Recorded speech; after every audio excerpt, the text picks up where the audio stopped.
إن الحمد لله نحمده ونستعينه ونستغفره ونؤمن به ونتوكل عليه ونعوذ بالله من شرور أنفسنا ومن سيئات أعمالنا من يهده الله فلا مضل له ومن يضلل فلا هادي له وأشهد أن لا إله إلا الله وحده لا شريك له وأشهد أن محمدًا عبده ورسوله أما بعد فإن خير الحديث كتاب الله وخير الهدي هدي محمد صلى الله عليه وسلم وشر الأمور محدثاتها وكل محدثة بدعة وكل بدعة ضلالة وكل ضلالة في النار فأعوذ بالله من الشيطان الرجيم بسم الله الرحمن الرحيم يا أيها الذين آمنوا اتقوا الله حق تقاته ولا تموتن إلا وأنتم مسلمون يا أيها الناس اتقوا ربكم الذي خلقكم من نفس واحدة وخلق منها زوجها وبث منهما رجالا كثيرا ونساء واتقوا الله الذي تساءلون به والأرحام إن الله كان عليكم رقيبا يا أيها الذين آمنوا اتقوا الله وقولوا قولا سديدا يصلح لكم أعمالكم ويغفر لكم ذنوبكم ومن يطع الله ورسوله فقد فاز فوزا عظيما وقال تعالى في كلامه المجيد وما خلقت الجن والإنس إلا ليعبدون محترم سامعین کرام، بزرگان دین، نوجوانان ملت اسلامیہ اور خواتین اسلام، ابھی خطبہ مسنونہ کے بعد میں نے سورہ ذاریات کی جو آیت کریمہ آپ کے سامنے تلاوت کی ہے، اسی آیت کریمہ کی مناسبت سے آج کے اس خطبہ جمعہ کا آغاز میں عالم اسلام کے ایک مایہ ناز مفکر شیخ الاسلام علامہ ابن تیمیہ رحمۃ اللہ علیہ کے قول سے کرنا چاہوں گا۔ شیخ الاسلام علامہ ابن تیمیہ رحمۃ اللہ علیہ فرماتے ہیں کہ جس شخص نے دو چھوٹے چھوٹے سوالوں کے دو چھوٹے چھوٹے جوابات جان لیے تو سمجھ لو کہ اس نے پوری شریعت جان لی، اور جس شخص نے ان دو چھوٹے چھوٹے سوالوں کے دو چھوٹے چھوٹے جوابوں کے اوپر عمل کر لیا تو سمجھ لو کہ اس نے پوری شریعت کے اوپر عمل کر لیا۔ سوال یہ ہے کہ یہ دو چھوٹے چھوٹے سوالات کون کون سے ہیں؟ پہلا سوال من تعبد، عبادت کس کی؟ دوسرا سوال وکیف تعبد، اور عبادت کیسی؟ پہلا سوال عبادت کس کی اور دوسرا سوال عبادت کیسی؟ اور ظاہر سی بات ہے عبادت کس کی؟ جواب عبادت صرف اور صرف اللہ رب العالمین کی۔ دلیل سورہ ذاریات کی آیت کریمہ ہے۔ اللہ رب العالمین سورہ ذاریات کے اندر ارشاد فرماتا ہے وَمَا خَلَقْتُ الْجِنَّ وَالْإِنسَ إِلَّا لِيَعْبُدُونَ، کہ میں نے جنوں اور انسانوں کو صرف اور صرف اپنی ہی عبادت کے لیے پیدا کیا ہے۔ گویا تخلیق انسانی کا اولین مقصد اللہ رب العالمین کی عبادت کرنا ہے، اور جتنے بھی انبیاء کرام اس دنیا کے اندر تشریف لائے سبوں نے اپنی اپنی امت کو یہی پیغام دیا کہ اگر عبادت کی جائے تو صرف اور صرف اللہ رب العالمین کی عبادت کی جائے، لیکن اسی پر بس نہیں کیا کہ صرف اللہ ہی کی عبادت کی جائے، بلکہ ساتھ ہی ساتھ اس چیز کو بھی واجب اور ضروری قرار دیا کہ عبادت اللہ کی کیسے کی جائے۔ کیا انسانی ہوا کو، انسانی خواہش کو، انسانی ارادے کو اس معاملے میں بالکل خالی چھوڑ دیا جائے کہ وہ جس طرح چاہے اللہ کی عبادت کرے؟ نہیں، ہرگز نہیں، بلکہ عبادت وہی مطلوب ہے، عبادت وہی مقبول ہے جو اللہ رب العالمین کے بتائے ہوئے طریقے کے مطابق کی جائے۔ حضرات، تو عبادت کس کی؟ جواب آیت کریمہ بتا رہی ہے کہ عبادت صرف اور صرف اللہ رب العالمین کی۔ اور عبادت کیسی؟ تو جواب عبادت امام کائنات جناب محمد الرسول اللہ صلی اللہ علیہ وسلم جیسی۔ یہی دونوں چیزیں ہیں، اور ان دونوں چیزوں کے علاوہ شریعت کے اندر کچھ بھی نہیں ہے، اور انہی دونوں چیزوں کو مضبوطی کے ساتھ پکڑنے کے لیے کہا گیا ہے۔ اب آپ چاہیں تو پہلے کو یہ کہہ لیں کہ لا الہ الا اللہ، اور دوسرے کو یہ کہہ لیں محمد الرسول اللہ۔ بالفاظ دیگر آپ یہ کہہ سکتے ہیں کہ پہلے کا نام اطاعت الہی اور دوسرے کا نام اطاعت رسول، اور اگر آپ چاہیں تو یہ کہہ سکتے ہیں کہ پہلے کا نام کتاب اللہ اور دوسرے کا نام سنت رسول اللہ، اور اگر آپ چاہیں تو یہ بھی کہہ سکتے ہیں کہ پہلے کا نام قرآن مجید اور دوسرے کا نام سنت صحیحہ یعنی احادیث۔ یہی دونوں چیزیں ہیں، اور انہی دونوں چیزوں کو مضبوطی کے ساتھ پکڑنے کے لیے کہا گیا ہے۔ دلیل یہ حدیث پاک ہے۔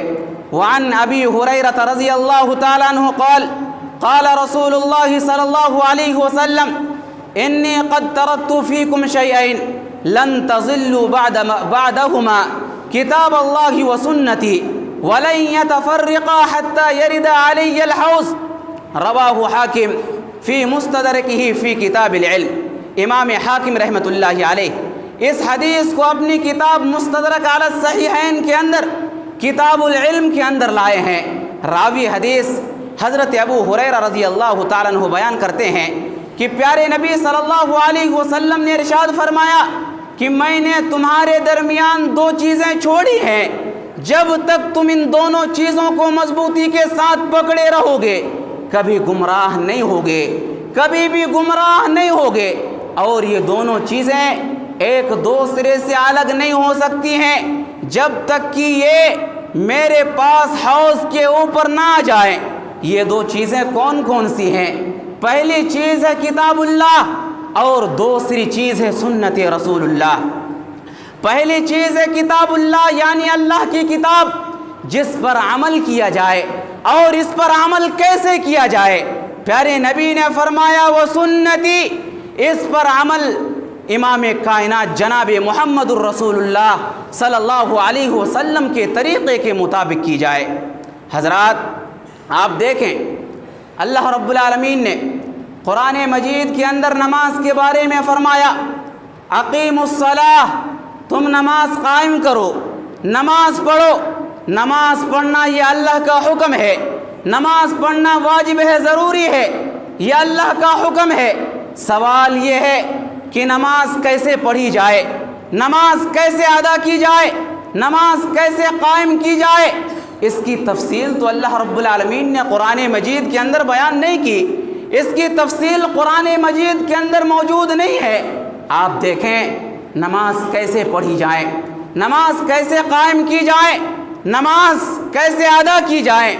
حدیث اس طرح ہے وعن ابی قلابۃ حدثنا ابو سلیمان عن مالک بن حویرث قال قال لنا رسول اللہ صلی اللہ علیہ وسلم صلوا كما رأيتموني أصلي فإذا حضرت الصلاة فليؤذن لكم أحدكم وليؤمكم أكبركم، رواه البيهقي في سنن الكبير۔ امام بیہقی رحمۃ اللہ علیہ اس حدیث کو اپنی کتاب سنن الکبیر کے اندر لائے ہیں۔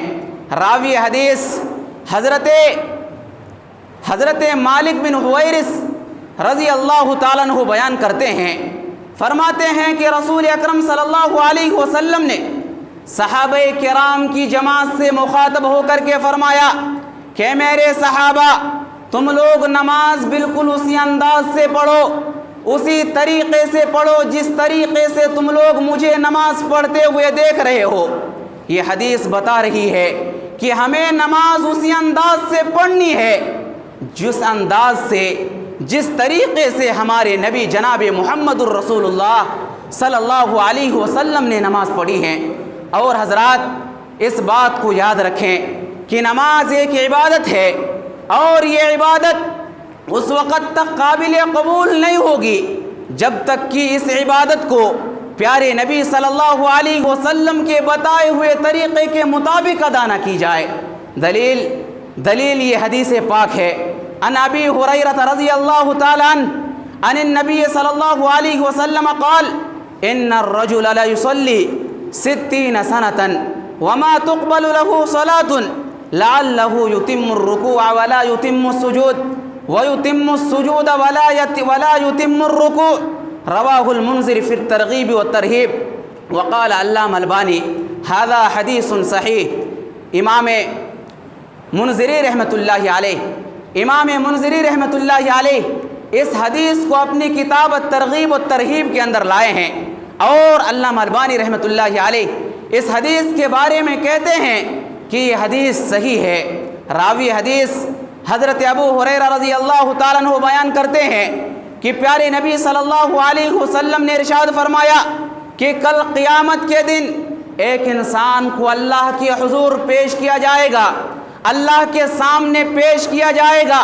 اللہ رب العالمین اس انسان سے پوچھے گا، حالانکہ اللہ رب العالمین کو سب کچھ معلوم ہوگا، اللہ رب العالمین کو سب کچھ معلوم ہوگا، اس کے باوجود اللہ رب العالمین اس انسان سے پوچھے گا۔ کیا پوچھے گا؟ اللہ رب العالمین اس انسان سے پوچھے گا کہ تم نے نماز کتنے سال تک پڑھی؟ وہ انسان کہے گا کہ میں نے 60 سال تک نماز کی ادائیگی کی۔ ان الرجل لا يصلي 60 سنہ، 60 کہتے ہیں 60 کو، اور سنہ کہتے ہیں سال کو۔ وہ آدمی کہے گا کہ میں نے 60 سال تک نماز کی ادائیگی کی۔ اللہ کہے گا وما تقبل له صلاۃ، تم نے ایک بھی نماز ادا نہیں کی، تمہاری ایک بھی نماز نہیں ہوئی۔ سوال یہ ہے کہ یہ انسان تو کہہ رہا ہے کہ میں نے 60 سال تک نماز کی ادائیگی کی، میں نے 60 سال تک نماز پڑھی، لیکن اللہ کیوں کہہ رہا ہے کہ تم نے ایک بھی نماز نہیں پڑھی، تمہاری ایک بھی نماز نہیں ہوئی؟ مطلب یہ ہے کیونکہ اس انسان نے اس طریقے کے مطابق نماز کی ادائیگی نہیں کی جو طریقہ پیارے نبی صلی اللہ علیہ وسلم نے بتایا ہے۔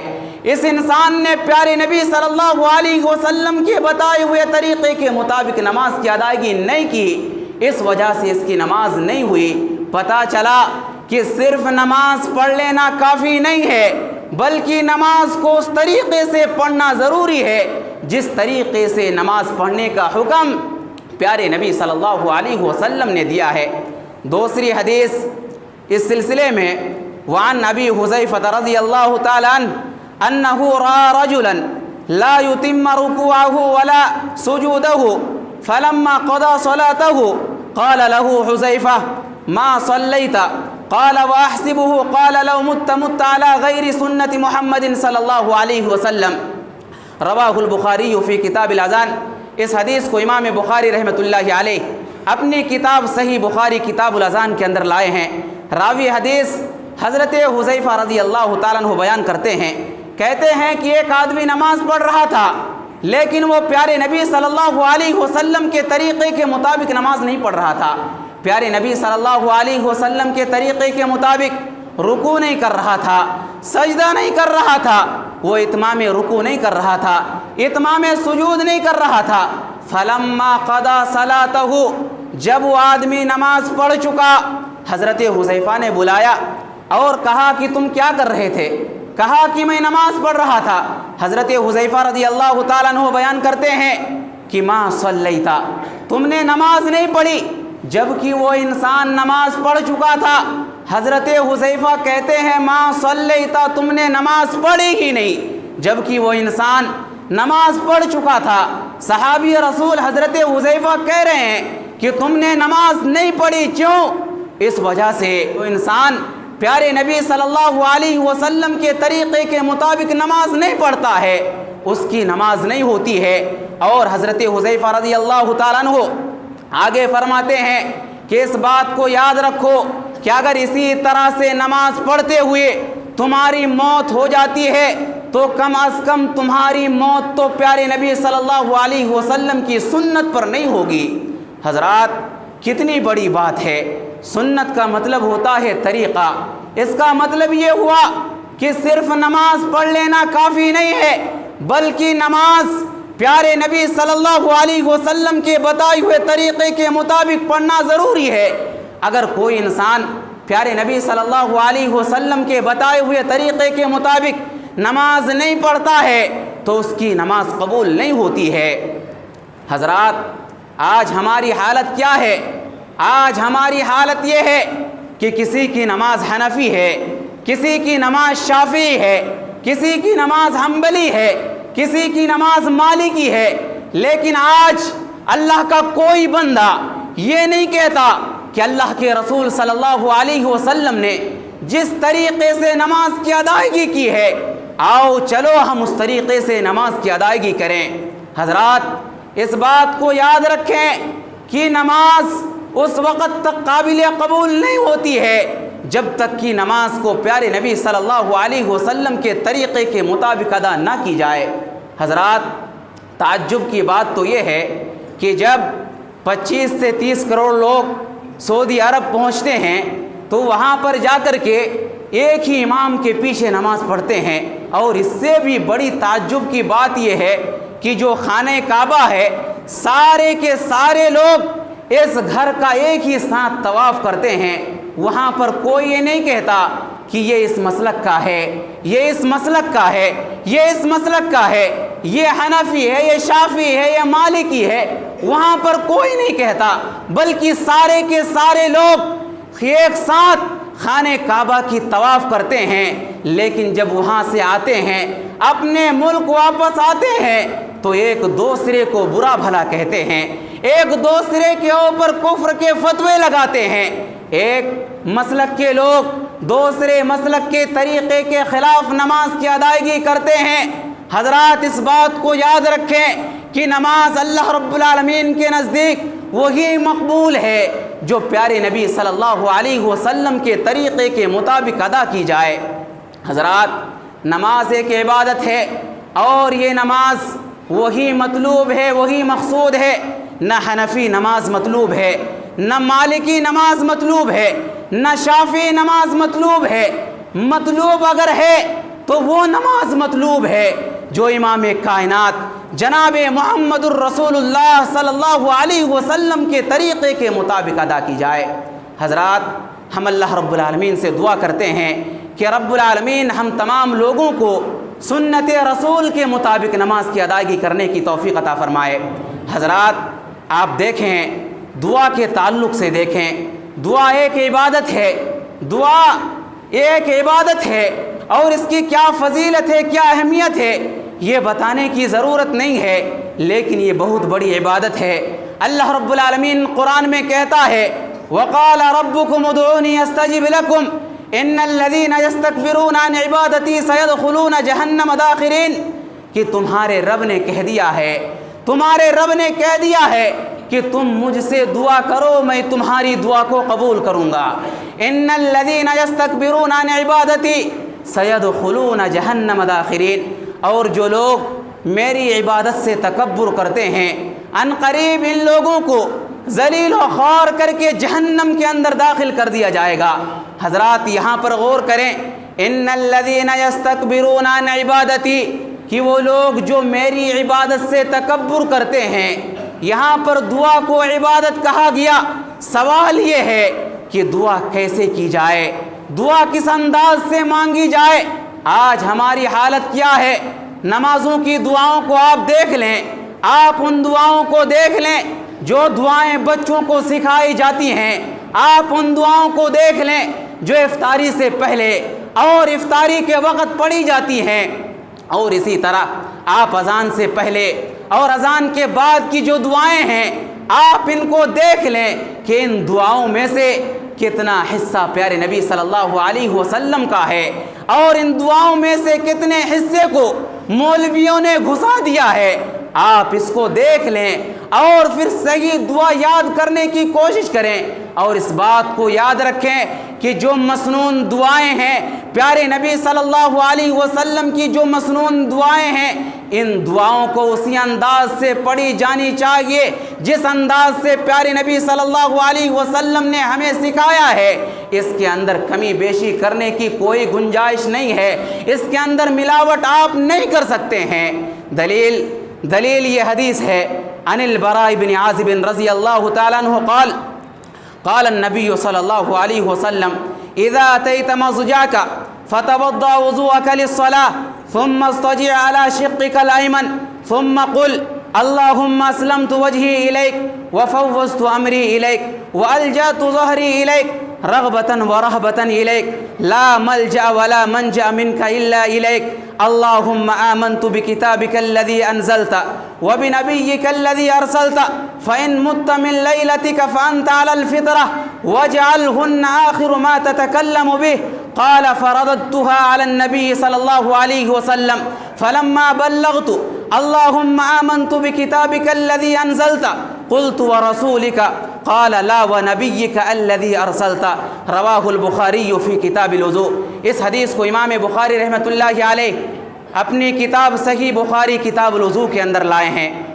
راوی حدیث حضرت براء بن عازب رضی اللہ تعالیٰ عنہ بیان کرتے ہیں کہ رسول اکرم صلی اللہ علیہ وسلم نے ارشاد فرمایا کہ جب تم شام کے وقت بستر پر سونے کے لیے آؤ تو تم نماز کے اندر جس انداز سے وضو کرتے ہو اسی انداز سے وضو کر لو۔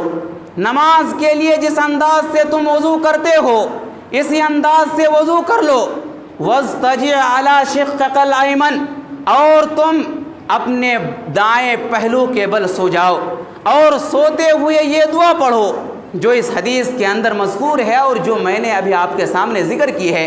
حضرت براء بن عازب رضی اللہ تعالیٰ عنہ بیان کرتے ہیں کہ میں نے یہ دعا یاد کر لی، کیوں؟ اس لیے کہ پیارے نبی صلی اللہ علیہ وسلم نے فرمایا کہ یہ جو دعا ہے اللہم اسلمت وجہی الیک سے لے کر کے وبنبیک الذی ارسلت تک، یہ جو دعا ہے اس دعا کے بارے میں پیارے نبی صلی اللہ علیہ وسلم فرماتے ہیں کہ اگر کوئی انسان اس دعا کو یاد کر لیتا ہے، اس دعا کو حفظ کر لیتا ہے اور سونے سے پہلے وہ وضو کرتا ہے اور وہ اپنے دائیں کروٹ کے بل سو جاتا ہے اور سوتے ہوئے یہ دعا پڑھ لیتا ہے، پیارے نبی صلی اللہ علیہ وسلم فرماتے ہیں کہ اگر اسی رات اس کی موت ہو جاتی ہے تو اس کی موت فطرت کے اوپر ہوتی ہے۔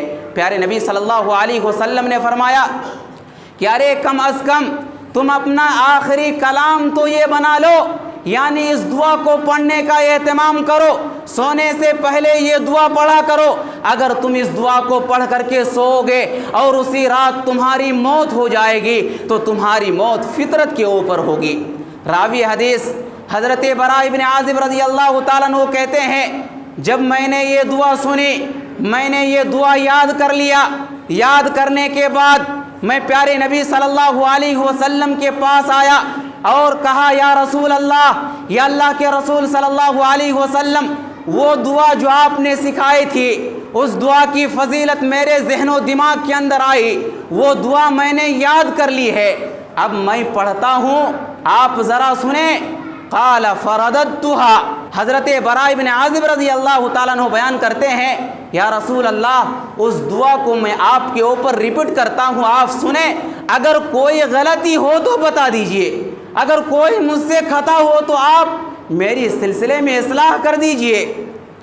راوی حدیث بیان کرتے ہیں کہ میں نے پوری دعا پیارے نبی صلی اللہ علیہ وسلم کے سامنے پڑھی کہ اللہم اسلمت وجہی الیک وفوضت امری الیک والجأت ظہری الیک رغبتا ورہبتا لا ملجا ولا منجا منک الا الیک اللہم آمنت بکتابک الذی انزلت وبنبیک الذی ارسلت۔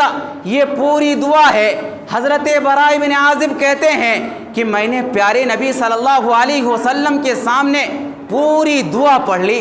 دعا پڑھتے پڑھتے جب میں یہاں تک پہنچا فلما بلغت، جب میں یہ جملے پر پہنچا اللہم آمنت بکتابک الذی انزلتا، اور اس کے بعد جب میں نے کہا وبرسولک الذی ارسلتا، رسول کا مقام نبی سے بڑا ہوتا ہے۔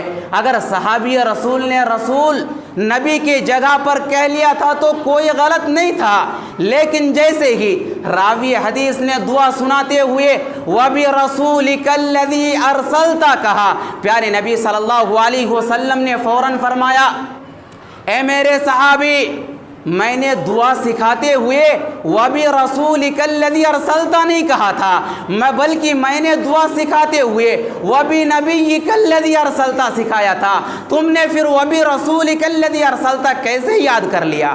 یہ صحیح نہیں ہے۔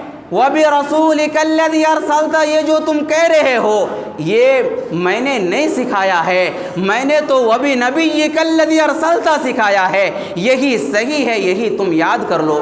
اس حدیث سے پتہ چلا کہ اگر ہم کوئی دعا یاد کریں تو ہمیں اسی انداز سے یاد کرنی ہوگی جس انداز سے پیارے نبی صلی اللہ علیہ وسلم نے سکھایا ہے، اور جس انداز سے جس مقام پر جتنی دعا کی تعلیم پیارے نبی صلی اللہ علیہ وسلم نے دی ہے، ہمیں اس مقام پر صرف اتنی ہی دعا پڑھنی چاہیے، اس میں حذف و اضافے کی گنجائش نہیں ہے۔ دلیل یہ حدیث ہے عن نافع ان رجلا عطس الى جنب ابن عمر فقال الحمد لله والسلام على رسول الله، قال ابن عمر وانا اقول الحمد لله والسلام على رسول الله وليس هكذا علمنا رسول الله صلى الله عليه وسلم، علمنا ان نقول الحمد لله على كل حال، رواہ الترمذی فی کتاب الادب۔ اس حدیث کو امام ترمذی رحمۃ اللہ علیہ کتاب الادب کے اندر لائے ہیں۔ راوی نافع رحمۃ اللہ علیہ بیان کرتے ہیں کہ میں ابن عمر کی مجلس میں موجود تھا، بہت سارے لوگ موجود تھے، ایک بندے کو چھینک آیا اور اس نے بہت تیز چھینکا، اور چھینکنے کے بعد فوراً کہا الحمدللہ والسلام علی رسول اللہ۔ حضرت عبداللہ ابن عمر نے فوراً ڈانٹ دیا اور کہا کہ تم نے یہ دعا کیوں پڑھی ہے؟ یہ میں بھی کہتا ہوں الحمدللہ والسلام علی رسول اللہ، اس جملے کو میں بھی کہتا ہوں، لیکن چھینک کے موقع پر یہ دعا پیارے نبی صلی اللہ علیہ وسلم نے نہیں پڑھی ہے، پھر تم کیوں پڑھ رہے ہو؟ علمنا رسول اللہ صلی اللہ علیہ وسلم ان نقول الحمدللہ علی کل حال، نبی صلی اللہ علیہ وسلم نے ہمیں چھینک کے موقع پر یہ تعلیم دی ہے کہ جب بھی کسی کو چھینک آئے تو وہ صرف الحمدللہ پڑھے۔ ارے تم نے الحمدللہ پڑھتے ہوئے والسلام علی رسول اللہ کا اضافہ کیوں کر دیا؟ یہ صحیح نہیں ہے، یہ نبی کی حدیث نہیں ہے، تم نے اپنے طرف سے کہا ہے۔ اس حدیث سے بھی پتہ چلا کہ جس انداز سے نبی نے دعائیں سکھائی ہیں اور جس مقام پر جتنی دعا کی تعلیم پیارے نبی صلی اللہ علیہ وسلم نے دی ہے، ہمیں اس مقام پر اتنی ہی دعا پڑھنی چاہیے، حذف و اضافے کی کوئی بھی گنجائش نہیں ہے۔ حضرات، آج جب لوگوں سے یہ کہا جاتا ہے کہ ارے تم ان دعاؤں کے اندر حذف و اضافہ کیوں کرتے ہو، افطاری سے پہلے جو دعا پڑھتے ہو اس کے اندر حذف و اضافہ کیوں کرتے ہو، اسی طرح اذان کے بعد جو دعا پڑھی جاتی ہے اس دعا کے اندر حذف و اضافہ کیوں کرتے ہو، تو وہ کیا کہتے ہیں؟ ہم عقیدت میں ایسا کرتے ہیں، ہم عقیدت میں ایسا کرتے ہیں۔ عقیدت کا مطلب کیا ہوتا ہے؟ عقیدت کا مطلب ہوتا ہے حد درجہ اور انتہائی درجے کی محبت۔ کیا پیارے نبی صلی اللہ علیہ وسلم سے صحابہ کرام کو محبت نہیں تھی؟ پھر صحابی رسول نے کیوں منع کیا؟ اگر صحابی رسول نے منع کیا ہے پھر تم کرنے والے کون ہو؟ حضرات، خلاصہ کلام یہ کہ ہمیں صرف اور صرف اللہ رب العالمین کی عبادت کرنی چاہیے، اور عبادت ہمیں اس انداز سے کرنی چاہیے جس انداز سے ہمیں اور آپ کو پیارے نبی صلی اللہ علیہ وسلم نے سکھائی ہے۔ نماز اس انداز سے پڑھنی چاہیے جیسے پیارے نبی صلی اللہ علیہ وسلم نے سکھایا ہے۔ دعا ہمیں اس انداز سے مانگنی چاہیے جیسے ہمیں دعا مانگنے کی تعلیم پیارے نبی صلی اللہ علیہ وسلم نے دی ہے۔ انشاءاللہ العزیز اسی موضوع پر آئندہ خطبہ جمعہ کے اندر بھی کچھ باتیں آپ کے سامنے رکھنے کی کوشش کروں گا۔ آخر میں اللہ رب العالمین سے دعا ہے کہ اللہ تو ہم تمام مسلمانوں کو کتاب اللہ اور سنت رسول اللہ کے مطابق زندگی گزارنے کی توفیق عطا فرما۔ یا اللہ تو ہم تمام مسلمانوں کو سنت صحیحہ کے مطابق نماز کی ادائیگی کرنے کی توفیق عطا فرما۔ یا اللہ تو ہمیں اپنی عبادت کی توفیق عطا فرما۔ یا اللہ تو ہمیں سنت رسول اللہ کے مطابق ہر عبادت کو انجام دینے کی توفیق عطا فرما۔ یا اللہ ہم میں سے جو انسان مقروض ہیں انہیں قرض کی ادائیگی کے اسباب مہیا فرما۔ یا اللہ جو ہم میں سے بیمار ہیں یا اللہ انہیں شفاء کامل عاجل عطا فرما۔ یا اللہ ہم جب تک جئیں ایمان و اسلام پر جئیں، جب ہمارا خاتمہ ہو تو ایمان باللہ پر ہو۔ بارک اللہ لنا ولکم فی القرآن المجید ورفعنی وإیاکم بالآیات والذکر الحمید، انہ تعالی جواد کریم ملک بر الرؤوف الرحیم۔